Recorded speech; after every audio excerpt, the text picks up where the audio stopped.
ಹೌದಮ್ಮ. ಸರಿ. ಯಾರ್ದಮ್ಮ ಫೋನು? ಇಷ್ಟೊಂದು ಖುಷಿಯಾಗಿದೆಯಾ? ಅದು ಮನೆಯಿಂದ, ಐ ಮೀನ್ ದೀಪ ಅವ್ರ ಮನೆಯಿಂದ ಫೋನ್ ಬಂದಿತ್ತು. ಅವ್ರ್ಯಾಕೆ ನಿನಗೆ ಕಾಲ್ ಮಾಡಿದ್ರು?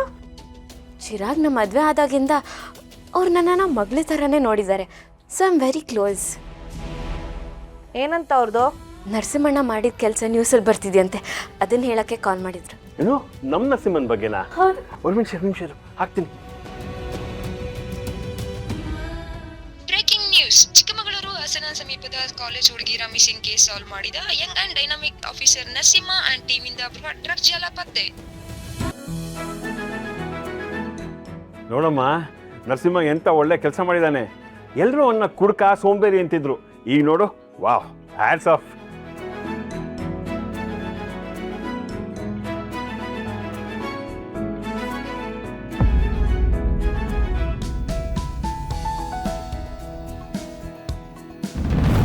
ಅಲ್ಲ ಮದಿಶಾ, ಟಿ ವಿನಲ್ಲಿ ನರಸಿಂಹನ ಬಗ್ಗೆ ನ್ಯೂಸ್ ಬರ್ತಾ ಇದ್ರೆ ಸಂತೋಷ ಪಡೋದು ಬಿಟ್ಟು ನೀನ್ಯಾಕೆ ದುಃಖ ಪಡ್ತಾ ಇದೆಯಾ?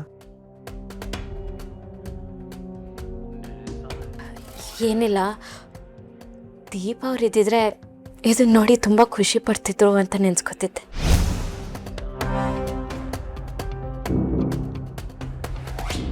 ಈಗ ನಾವು ಹೇಗೆ ಇದನ್ನ ನೋಡಿ ಖುಷಿ ಪಡ್ತಾ ಇದ್ದೀವೋ ಹಾಗೆ ದೀಪ ಅವರು ಎಲ್ಲಿಂದ ನಾವು ನೋಡಿ ಖುಷಿ ಪಡ್ತಿರ್ತಾರೆ.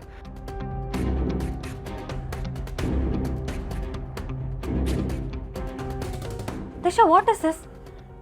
ಇಲ್ದೇ ಇರೋ ದೀಪನ್ ಬಗ್ಗೆ ಮಾತಾಡಿ ಯಾಕೆ ಅವನ್ನ ಡಿಸ್ಟರ್ಬ್ ಮಾಡ್ತಿದ್ಯಾ?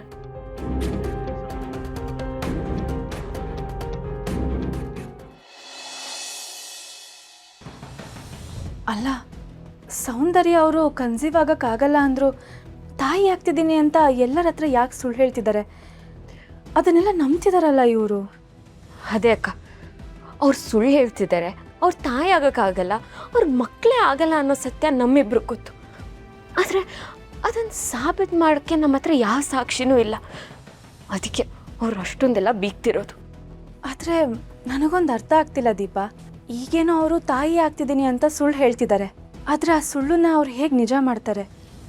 ಮುಂದೊಂದು ದಿನ ಅವ್ರು ಹೇಳಿದ್ದೆಲ್ಲ ಸುಳ್ಳು, ಮಾಡ್ತಿರೋದೆಲ್ಲ ನಾಟಕ ಅಂತ ಎಲ್ರಿಗೂ ಗೊತ್ತಾಗಲೇಬೇಕಲ್ವಾ? ಹ್ಞೂ ಅಕ್ಕ, ಆ ಕಾಲ ಯಾವಾಗ ಕೂಡ ಬರುತ್ತೋ ನಂಗೆ ಗೊತ್ತಿಲ್ಲ.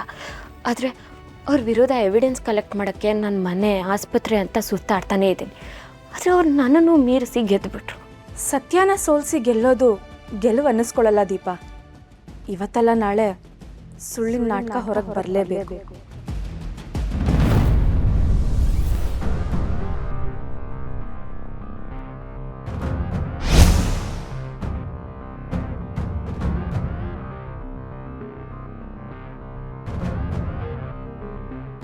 ಚೀರು, ಯಾರ ಬಗ್ಗೆ ಮಾತಾಡ್ತಿದ್ರಿ?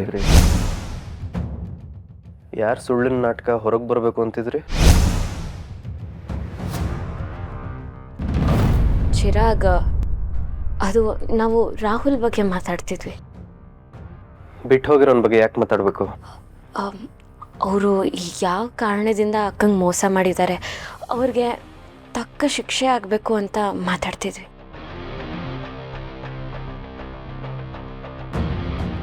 ಅವ್ನು ಮಾಡಿರೋ ತಪ್ಪಿಗೆ ದೇವ್ರು ಅವನಿಗೆ ಸರಿಯಾದ ಶಿಕ್ಷೆ ಕೊಟ್ಟೇ ಕೊಡ್ತಾನೆ.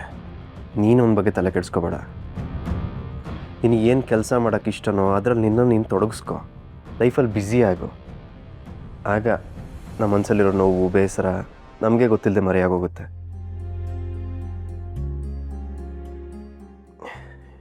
ಇಷ್ಟು ದಿನ ದೀಪ ನನ್ನಿಂದ ದೂರ ಇದ್ದಾರಲ್ಲ, ನಾನು ಅದನ್ನೇ ಮಾಡ್ತಾ ಇರೋದು. ಕೆಲಸ ಇಲ್ಲದೆ ಆದರೂ ಆಫೀಸಿಗೆ ಹೋಗ್ತೀನಿ, ಏನಾದರೂ ಡಿಸ್ಕಸ್ ಮಾಡ್ತಾ ಇರ್ತೀನಿ. ಒಬ್ಬನೇ ಮನೇಲಿರೋಕ್ಕಂತೂ ಆಗಲ್ಲ. ದೀಪ ಅವ್ರು ನೆನಪಾಗ್ತಾ ಇರ್ತಾರೆ.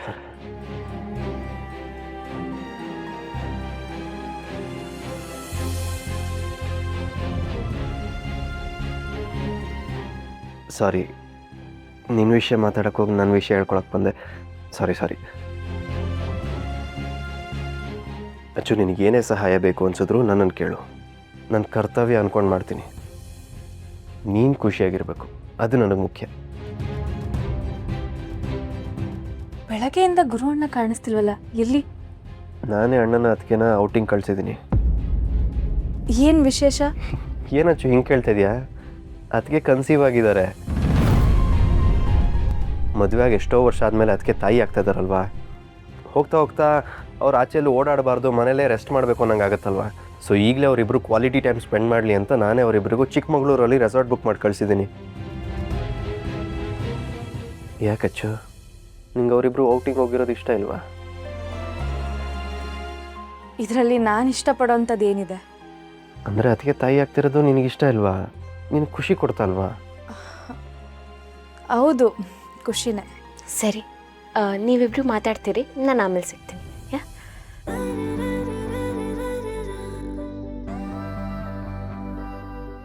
ಆದಷ್ಟು ಬೇಗ ನಮ್ಮ ಮನೆಗೊಂದು ಪುಟ್ಟ ಪಾಪು ಬರುತ್ತೆ. ನಾನಂತೂ ಖುಷಿಯಿಂದ ಕಾಯ್ತಾ ಇದ್ದೀನಿ ಅದನ್ನು ವೆಲ್ಕಮ್ ಮಾಡೋಕ್ಕೆ.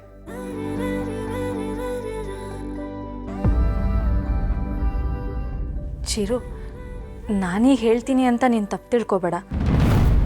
ನೀನು ಯಾಕೆ ನಿಮ್ಮ ಅದಕ್ಕೇನ ಅಷ್ಟೊಂದು ಬ್ಲೈಂಡಾಗಿ ನಂಬ್ತೀಯ ಅಂತ ನಂಗೆ ಇದುವರೆಗೂ ಅರ್ಥ ಆಗಿಲ್ಲ. ನಾವು ನಿಮ್ಮ ಅದಕ್ಕೆ ಬಗ್ಗೆ ಏನೇ ಹೇಳಿದ್ರು ನೀನು ನಂಬಲ್ಲ. ನಿಮ್ಮ ಅದಕ್ಕೇನೆ ಸರಿ ಅಂತೀಯಲ್ಲ, ಯಾಕೆ? ಏನು ಹೇಳ್ತಿದ್ಯಾ ಅಚ್ಚು? ಅತ್ತಿಗೆ ಬಗ್ಗೆ ಹೀಗೆ ಮಾತಾಡ್ತಿದ್ಯಾ? ನೋಡು ಚಿರು, ಅವ್ರನ್ನ ನೀನು ತಾಯಿ ಅನ್ಕೊಂಡಿರ್ಬೋದು, ಆದರೆ ಅವರು ತಾಯಿ ಆಗೋದಕ್ಕೆ ಸಾಧ್ಯ ಇಲ್ಲ. ಅಂದ್ರೆ ಏನೀಗ ಅವ್ರಿಗೊಂದು ಮಗು ಆಗುತ್ತೆ, ಅವಾಗ ನನ್ನ ನೆಗ್ಲೆಕ್ಟ್ ಮಾಡ್ತಾರೆ ಅಂತ ಹೇಳ್ತಾ ಇದೀಯಾ? ಅವರಿಗೆ ಮಕ್ಕಳಾಗೋದು ಬಿಡೋದು ಅದೆಲ್ಲ ಹಣೆ ಬರ. ನಾವು ನಿಮ್ಮ ಅತ್ತಿಗೆ ಬಗ್ಗೆ ಏನೇ ಹೇಳಿದ್ರು ನೀನು ನಂಬಲ್ಲ. ನಿಮ್ಮ ಅತ್ತಿಗೆನೇ ಗ್ರೇಟ್ ಅಂತಿರ್ತೀಯಲ್ಲ. ಅಲ್ಲ, ನಿಮ್ಮ ಅತ್ತಿಗೆ ವಿಷಯದಲ್ಲಿ ನೀನು ಮಾಡೋದು ನಡ್ಕೊಳ್ಳೋದು ನಿನಗೆ ಸರಿ ಅನ್ಸುತ್ತಾ? ಅಂದರೆ ನಿನ್ನ ಮಾತಿನ ಅರ್ಥ ನಾನು ಅದಕ್ಕೆ ವಿರುದ್ಧವಾಗಿ ನಡ್ಕೋಬೇಕು, ಮಾತಾಡಬೇಕು ಅಂತನಾ? ಇಲ್ಲ ಚಿರು, ನಿಮ್ಮ ಅತ್ತಿಗೆ ವಿರುದ್ಧ ನಾನು ನಿನ್ನ ಎತ್ತು ಕಟ್ತಿಲ್ಲ. ನಾನು ಆ ಥರ ಯೋಚನೆ ಕೂಡ ಮಾಡಲ್ಲ. ಸರಿ ಅಚ್ಚು, ಈಗ ಅದಕ್ಕೆ ಮಾಡಿದ ಯಾವ್ದಾದ್ರು ಒಂದು ವಿಷಯ ಸರಿ ಇಲ್ಲ ಅಂತ ಒಂದು ಎಕ್ಸಾಂಪಲ್ ಕೊಡು, ವಿತ್ ಪ್ರೂಫ್ ಕೊಡಬೇಕು. ಆಗ ನೀನು ನಂಬ್ತೀಯಾ? ಖಂಡಿತ. ದೀಪ ಇದ್ದಾಗ ಇದೇ ನಿಮ್ಮ ಅತ್ತಿಗೆಗೆ ದೀಪನ್ ಕಂಡ್ರೆ ಆಗ್ತಿರ್ಲಿಲ್ಲ. ಈ ವಿಷಯ ನಿನಗೆ ಗೊತ್ತಿತ್ತಲ್ವಾ? ಗೊತ್ತಿತ್ತು. ಅತ್ತಿಗೆಗೆ ನಾನು ದೀಪ ಅವ್ರನ್ನ ಮದುವೆ ಆಗಿರೋದು ಇಷ್ಟ ಇರಲಿಲ್ಲ. ಯಾಕಂದರೆ ಅವ್ರ ದೃಷ್ಟಿಲಿ ದೀಪ ಅವರು ನನಗೆ ಸರಿಯಾದ ಪೇರ್ ಅಲ್ವೇ ಅಲ್ಲ ಅನ್ನೋ ಥರ ಇತ್ತು. ಅವ್ರ ಆಸೆನೇ ಬೇರೆ ಇತ್ತು. ಅದಕ್ಕೆ ಅವ್ರಗಳ ಮಧ್ಯೆ ಆಗಾಗ ಸಣ್ಣ ಪುಟ್ಟ ಮನಸ್ತಾಪ ಬರ್ತಾ ಇತ್ತು. ದೀಪ ಅವ್ರಿಗೆ ನಾನು ಆಗಾಗ ಬೈದಿದ್ದೀನಿ ನಿಜ, ಆದರೆ ಆಮೇಲೆ ದೀಪ ಅವ್ರ ಮೇಲೆ ಪ್ರೀತಿ ಹುಟ್ಟಿರೋದು ನಿಜ. ಆಮೇಲೂ ದೀಪ ಅವರು ಅದಕ್ಕೆ ಬಗ್ಗೆ ಇಲ್ಲದ ಸಲದ್ದೆಲ್ಲ ಹೇಳಕ್ಕೆ ಬಂದಿದ್ದಾಗ ನಾನು ಅವ್ರನ್ನ ಅಪೋಸ್ ಮಾಡಿದ್ದೀನಿ, ಅದೂ ನಿಜಾನೇ. ಸರಿ, ಇದೇ ನಿಮ್ಮ ಅತ್ತಿಗೆ ದೀಪ ಹತ್ರ ಚಿರುಗ್ ಬೇಕಾಗಿರೋದು ಗುಣ ಅಲ್ಲ, ರೂಪ. ಅವನ ಮುಂದೆ ಗುಡ್ ಲುಕಿಂಗ್ ವಿಮೆನ್ ಬಂದರೆ ಅವನು ಅವಳನ್ನೇ ಒಪ್ಕೊಳ್ಳೋದು, ನಿನ್ನನ್ನಲ್ಲ ಅಂತ ಹೇಳ್ತಿದ್ರು. ಇದಕ್ಕೇನು ಹೇಳ್ತೀಯಾ?